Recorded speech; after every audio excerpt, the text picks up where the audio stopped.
ಸರ್ವಪಳ್ಳಿ ರಾಧಾಕೃಷ್ಣರು ಭಾರತೀಯ ತತ್ವಜ್ಞ ಹಾಗೂ ರಾಜಕಾರಣಿಗಳಾಗಿದ್ದರು. ಅವರು ಆಗಸ್ಟ್ 5, 1888 ರಂದು ಆಂಧ್ರಪ್ರದೇಶದ ತಿರುನಿಯಲ್ಲಿ ಜನಿಸಿದರು. ಅವರ ತಂದೆ ಸರ್ವಪಳ್ಳಿ ವೀರಸ್ವಾಮಿ ಹಾಗೂ ತಾಯಿ ಸೀತಮ್ಮ. ರಾಧಾಕೃಷ್ಣರು ಬಾಲ್ಯದಲ್ಲೇ ಅಧ್ಯಯನದಲ್ಲಿ ಅತ್ಯಂತ ಮೇಧಾವಿಗಳಾಗಿದ್ದರು. ರಾಷ್ಟ್ರಪತಿಯಾಗುವ ಮೊದಲು ಉಪರಾಷ್ಟ್ರಪತಿಯಾಗಿದ್ದರು. ಅವರು ಶಿಕ್ಷಣ ಕ್ಷೇತ್ರದ ಮಹತ್ವವನ್ನು ಒತ್ತಿ ಹೇಳಿದರು. ಅವರ ಜನ್ಮದಿನವನ್ನು ಭಾರತದಲ್ಲಿ ಶಿಕ್ಷಕರ ದಿನ ಎಂದು ಆಚರಿಸಲಾಗುತ್ತದೆ. ಪ್ರತಿ ವರ್ಷ ಸೆಪ್ಟೆಂಬರ್ 5 ರಂದು ಶಿಕ್ಷಕರ ದಿನವನ್ನು ನಾವು ಆಚರಿಸುತ್ತೇವೆ.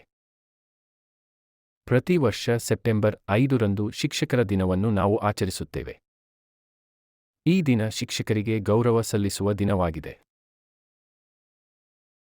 ಹೀಗಾಗಿ ಅವರ ಹುಟ್ಟು ಸೆಪ್ಟೆಂಬರ್ 5, 1888 ಆಗಿದ್ದು ಅವರ ಹುಟ್ಟಿದ ದಿನವನ್ನು ಶಿಕ್ಷಕರ ದಿನವಾಗಿ ಆಚರಿಸಲಾಗುತ್ತದೆ.